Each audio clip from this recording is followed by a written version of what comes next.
Hi everyone, I'm Tony Dickman. I'm the financial aid coordinator here on campus for Ohio State Lima. I just wanted to get some time with you today to talk about upcoming changes with financial aid. I wanted to get everything done. Also another opportunity to get a face with a name. So if you have questions or anything, you need anything at any time, let us know, let me know. We'll help as much as I can. Okay. So let me go ahead and share my screen here and we will start talking about financial aid. All right. So the big thing with this year, like every year, is going to be fall start. So you're going to start every fall with doing financial aid for the next year. So your fall of your freshman year here, or your first semester here, we're already talking about the next school year. So you're looking at doing the 25-26 FAFSA. We're talking about doing the scholarships through Scholarship Universe for 25-26. So there's a lot to do in that fall semester. Okay. So what we'll do, we'll go over this stuff real quick. When to file your FAFSA? We're looking at typically October 1st, but it is not going to be out next week. So we are hoping for a December 1st availability for FAFSA this year. The feds have told us they are working very hard, very diligently to get to that December 1st date so that that's when everything will go live. Our priority deadline right now is February 1st. So that means you will have beginning December 1st all the way through February 1st to get that FAFSA completed in order to maximize your financial aid eligibility. Okay. You can still file your FAFSA after that February 1st deadline. That's not a deal breaker. It's just we use that priority deadline for Ohio State dollars. So the Buckeye Affordability Grant, President's Affordability Grant, some scholarship dollars as well are tied into that priority deadline. So whenever that FAFSA goes live, just make sure you get your FAFSA completed. Those of you who did one this past year, they're working out the glitches. That's one reason why we're delayed again, because they're trying to fix some of the bugs and glitches within the system. Okay, so December 1st, but make sure you're checking your Ohio State email and the Ohio State app. We will send out notifications and emails about availability and if we're ever going to push back the priority deadline. Okay, so as of right now, though, December 1st is the date for availability of the FAFSA, and priority deadline will be February 1st. Okay. First thing you do want to talk about is scholarships, though. A lot more of you as freshmen did fill out the FAFSA or the FAFSA this year and Scholarship Universe. So we are pleased with our turnout for Scholarship Universe, but we do need to continually increase the visibility and increase the application completion rate. So Scholarship Universe, what is it? Scholarship Universe is a search engine for scholarships that Ohio State uses. It's a dashboard portals type system. So it's very nice, very user friendly. You can go in there and answer one question, or you can go in there and answer 30 questions. The more questions you answer, the more specific search will be. So what it does when you set up the account, it will search Ohio State Columbus. It will search Ohio State Lima. If you say you're going to be on the Marion campus next year, it will search the Marion campus for scholarship opportunities. Most of our scholarships are just one application, so it's not like you're going to see 20 scholarships and for Lima and be like, oh, I have to fill out 20 different applications. No, you're going to fill out one application. There's like two really short essays. Get those filled out and get those submitted. We then on the back end, the system will tell us what scholarships you match with and what scholarships you're eligible for. So it will show you 10, 20, whatever. You fill out the application and then it will, sort it out and filter it for us. So it makes the process a lot easier for you and for me on the back end of things to get that money awarded. Scholarship Universe will open up December 1st. And usually it runs through February 15th as the published date. I typically will leave ours open, until May 1st, May 15th, just because we do have some incoming freshmen, that make that decision later on in the game about what school to attend. So we will leave those open a little later than, that February 15th deadline, but don't wait. Opens up December 1st, get on there December 1st, 2nd, over Christmas break, get the scholarship application completed. One reason why the Department of Ed moved FAFSA earlier, years ago, about 10 years ago, from January 1st to October 1st, and why school started then correlating that with, their scholarship application Just that way you guys can get everything done early and be done with it for the rest of the year. When everything's open October 1st, it's really nice because then by October 15th, a lot of students have everything done for that next year. So get the scholarships done, as soon as they open in December, get the FAFSA done as soon as it opens in December as well. On the screen, you will see just a few of our scholarships.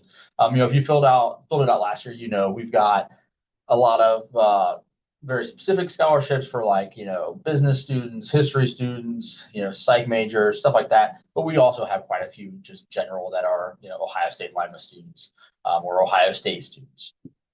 Okay, I will also just put in a plug real quick. If you match with a Columbus scholarship, a Columbus-based, Columbus campus-based scholarship, fill it out. There are a lot of scholarships in Columbus that they don't even know about right now that don't have any actual campus designation in the write-up. So if it pulls for you and it shows that you match it because it's looking for a 2023 graduate of, Fort Laramie High School, fill it out. They might not have anybody that meets it. Or, 2024 graduate of Minster High School, they might not have anybody that meets those requirements on the Columbus campus. And a lot of the times the Columbus scholarships are worth a lot more money than the Lima scholarships. Okay, they've got a lot more money to play with. We award about $450,000 a year through our scholarship funds. But Columbus has a lot more, times 100, that they can award every year. So if you match with a Columbus scholarship, fill it out. The worst thing that they can do is say, hey, no, it's not for Lima campus students or regional campus students. And if that's the case, you let me know and I'll try to fight for it and get those funds dispersed, which we do have a good rate doing that. So if you need anything like that, let me know. Okay. Just some other places you can look for scholarships. Obviously, we just talked about Scholarship Universe. So that's college or career school. Local businesses, civic organizations. So Lima Rotary Club, Eagles, Elks, KFCs, American Legion, VFW, place like that. Typically offer scholarships that you can apply to. And you don't even have to be a member or know a member. A lot of them just list their applications on their websites. So you just go to the website and apply. Lima Rotary Club, especially if you live and work in Lima, Allen County, they love keeping their money local. Okay, they love helping out our students. So if you want, make sure you apply. Actually, I think I have that linked on our website, lima.osu.edu. Just go to financial aid and scholarships. I think it's at the bottom. One of our few third-party outside scholarships that I do link to our account. Scholarship Universe will also pull external scholarships. So it will act like Google and just pull any scholarship that you might match with. So you'll see institutional scholarships on Scholarship Universe. You'll also see external, so third-party scholarship opportunities on there as well. But don't forget to look around the community as well. Lima Community Foundation, if you live here in Lima, is a great source. There's a lot of different towns and cities that have scholarships through their community foundations as well. One place that students typically forget to look or ask is their employer. So if you're working at a national brand, national chain, a big box store, place like that, a lot of times they do have tuition assistance available for you because that's how they're going to keep you working with them. McDonald's is an example I always use. So if you've been to any events with us through the admissions process last year, you'll have heard this. McDonald's, 15 to 20 hours a week for $5,000 worth of tuition assistance. Okay, twice a year they'll send us $2,500. Okay, 15 to 20 hours a week. You don't have to be full-time employee or anything like that. Most of them you don't have to be full-time because they know you're going to school. Most kids can't work full-time, 40 hours, and go full-time to school. So if you are looking for a job, ask that question when you're interviewing. If you are working right now, make sure you ask if they have any type of assistance available. Some of the places will surprise you. There's more places than not that do have some sort of tuition assistance, whether it's book help, reimbursement, or like scholarships. The Buckeye Affordability Grant, I mentioned this when I talked about our priority deadline. So you have to have your FAFSA completed before the priority deadline, so before February 1st. You have to be an Ohio resident. You also have to qualify for the Pell Grant and have significant need based on the FAFSA. So the FAFSA number will tell us if you have Pell Grant eligibility and if you have that significant need there. Okay, if you do meet those requirements, Buckeye Affordability Grant will cover your balance because the Pell Grant will never cover 100% of your tuition fees. So that's where the Buckeye Affordability Grant comes in. We will cover that gap in your tuition and fees. The goal of this program is so that students who are Pell Grant eligible with significant need do not have to come out of pocket to pay for their tuition. So again, you keep hearing me say tuition and fees. It will cover the tuition and any general fees that you might have. So on the Lima campus, that is your tuition and the general fee. All right. So this year, if you just started, that was what, $4,400 basically, is what it will cover. It will not cover like books. I'm sorry, 4606, I believe it was. It will not cover books. It won't cover lab fees. It will not cover housing or transportation. But in Columbus, if you do transition to Columbus after this year or in the future, it does cover like the code of the bus fee, the student union fee, the rec fee, stuff like that. Since we don't have those on our campus, it just covers the tuition and the general fee. So you might still have some out of pocket, but that's why we try to pair it with like the President's Affordability Grant, which again, February 1st deadline for that, and other scholarships. That way we can help, if you do have tuition and fees 100% covered, scholarship or that other grant will help cover like book fees or, lab fees, stuff like that. Okay. If you have questions about Buckeye Affordability Grant, just let me know. Some of the federal financial aid programs that hopefully you've heard of this year, the Pell Grant was $73.95. Financial aid, we've asked again, this is the third year in a row, we've asked for an increase. So hopefully they do increase it. We've asked for an increase to $81.45 this year. So again, all these numbers and all the financial aid, it's always broken in two. So half for fall, half for spring. So if you are Pell Grant eligible, kind of, especially if you're a transfer student or anything like that, kind of keep an eye on your total credit hours and the length of your education so far, because there is a 6-year limit on Pell Grant usage. Okay. So if you've transferred in or something, we might need to look at that if you're Pell Grant eligible. Okay. SEOG goes hand in hand with Pell Grant. And for those students who have a low SAI, so a low score on that FAFSA, a low number, typically that's up to $4,000 a year. Ohio State, we are usually around max out at $2,000 a year, but it is a tiered program. So, it should be on your Buckeye Link account. If you have questions, let me know. Teach Grant, we do not have that right now, any eligible programs on the Lima campus, but that is for students who are looking at a in-demand specific education program. Example I always use is if you're going into like special education, special needs education, something like that, you might be eligible for the Teach Grant, especially if you go to Columbus for that.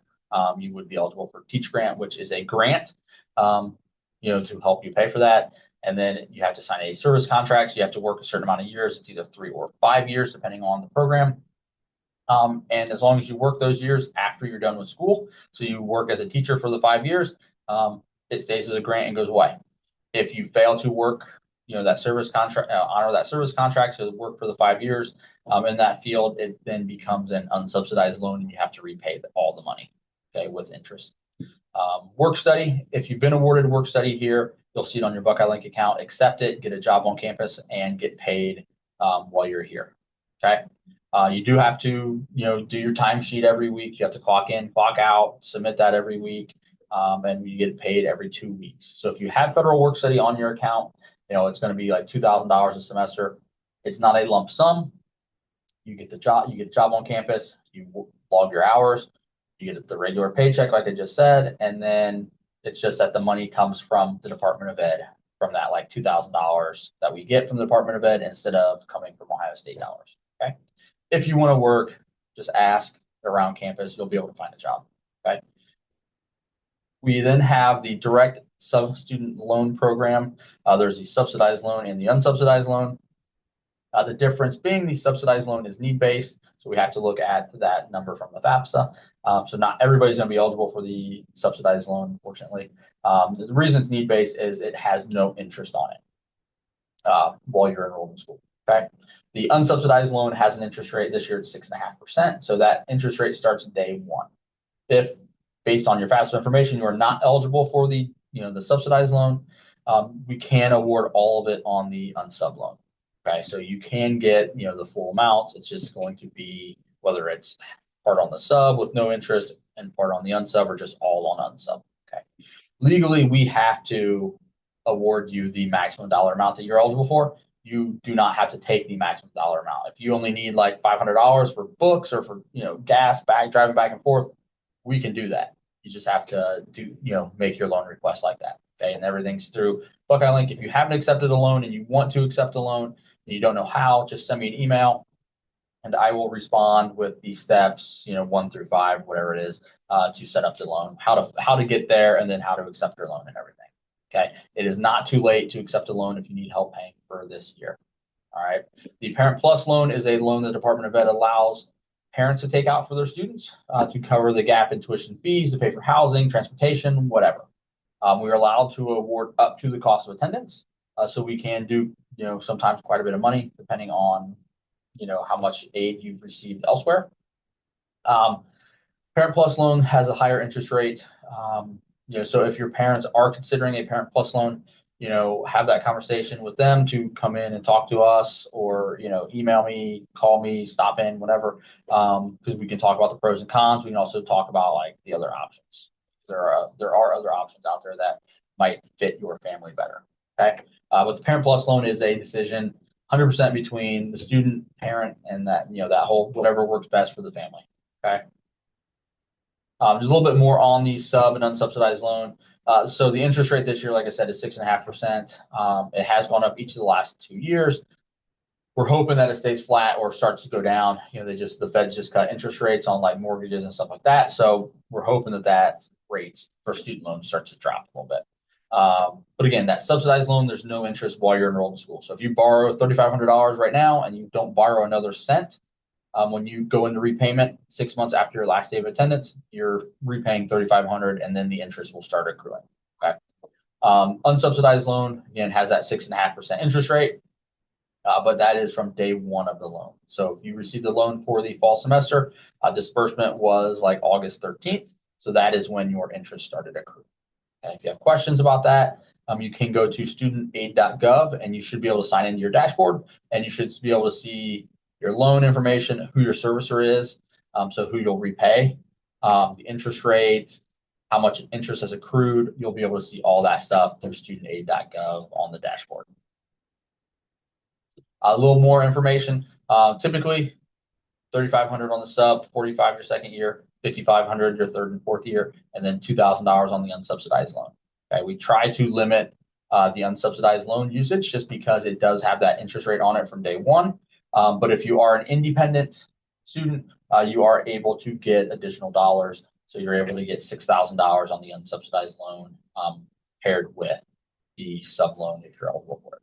Okay. How do you apply for the federal loan system? Number one, first step is filling out your FAFSA. FAFSA acts as the loan application. So every student who fills out the FAFSA is at the very least eligible for the loan program, for the unsubsidized loan. Okay, you might be eligible for the sub as well, but every single student is eligible for at least the unsubsidized loan. Okay. So you'll apply for the FAFSA, you'll submit that. You'll wait to review your awards through your Buckeye Link. You will then go to studentaid.gov. You will do your entrance counseling and master promissory note, and then you will accept a loan through Buckeye Link. Okay. If you are kind of on the fence about, well, I might want to do a loan, I might not, there's no harm in completing the entrance counseling. If you have your FAFSA completed, we have entrance counseling on your to-do list. You just click on it and it takes you to studentaid.gov. It doesn't obligate you to anything. It's just a lot of information from the federal government about student loans, who the servicers are, what type of repayment options are out there when you're done, when you have to start repayment. All those questions are answered and, in full and several times on the entrance counseling. It takes about 10-15 minutes to read through, but it is a good tool if you are kind of on the fence or you have questions about student loans. If you don't want to do the entrance counseling, you just have questions, send me an email, stop in, give me a phone call. That's a real easy answer for us. We can get that to you really quickly. Okay. A little bit more on the Parent Plus loan. It is only for students who are dependent in terms of the FAFSA, so your parents are on the FAFSA. We can award up to the cost of attendance. This year, the interest rate was just over 9%. There are loan fees they take out, so the students, your direct sub loan and unsub loan is 1.057. The Parent Plus loan is 4.228. So basically that means the Department of Ed is keeping that percentage of the loan.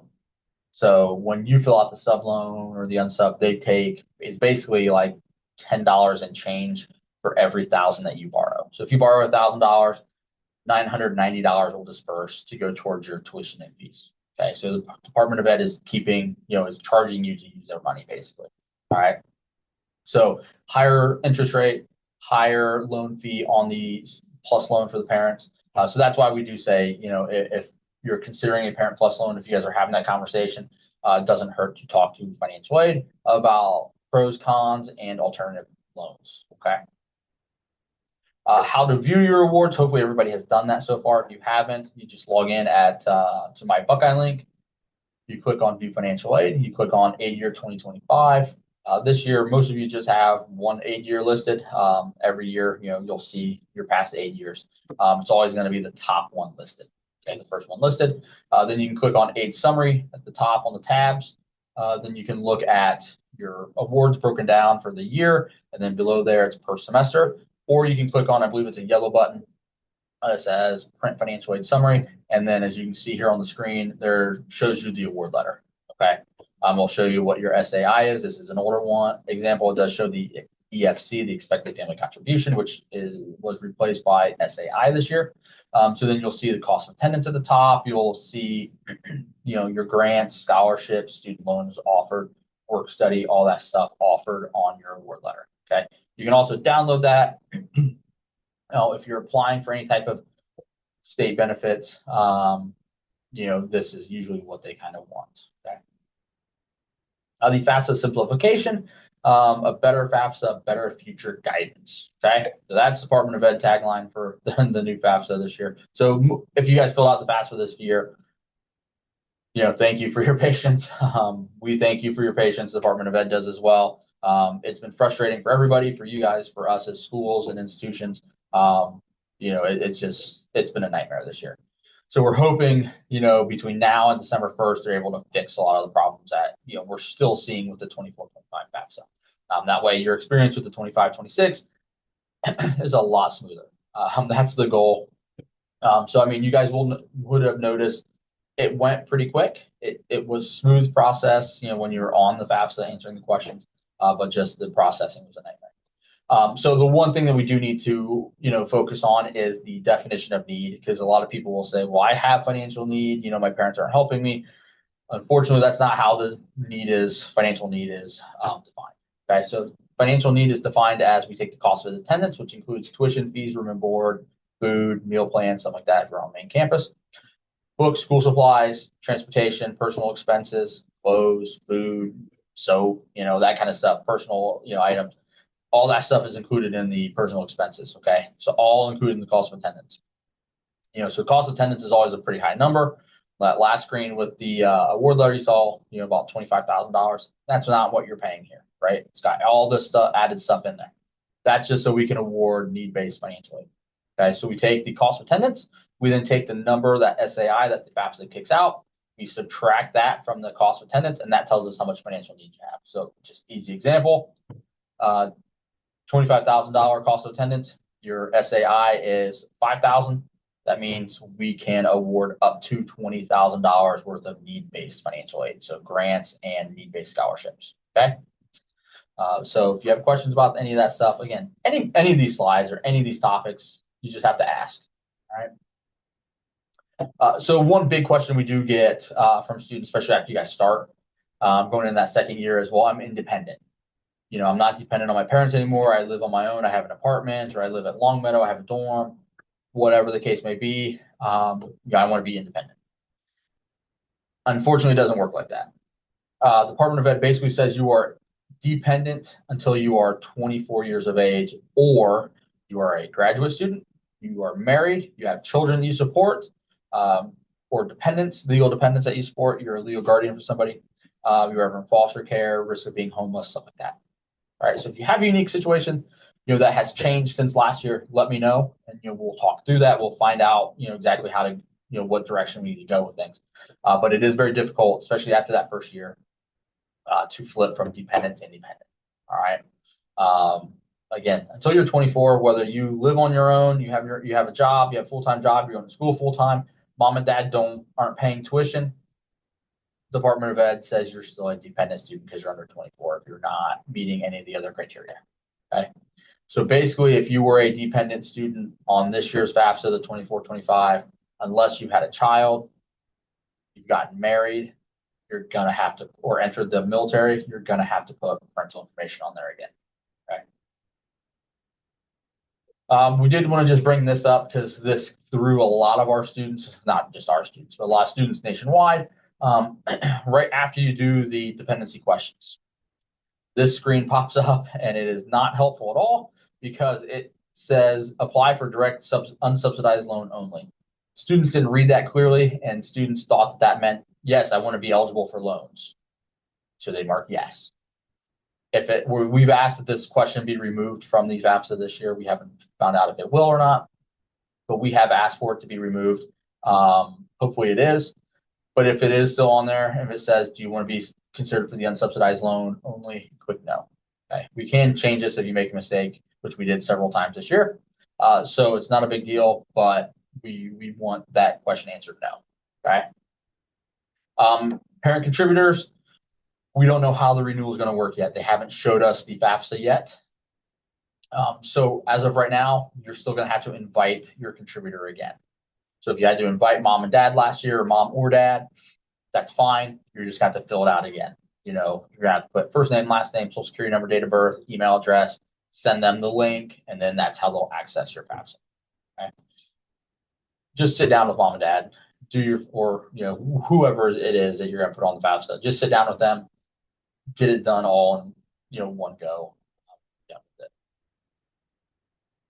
We do want to talk about the direct data exchange again. This has been one of the few things that's worked really well this year so far. And that's the transfer of the federal tax information, or FTI, which is federal tax information. So again, when you're doing your FAFSA, it will ask you to grant consent for the IRS to transfer your FTI over. It will also ask your contributor to grant consent.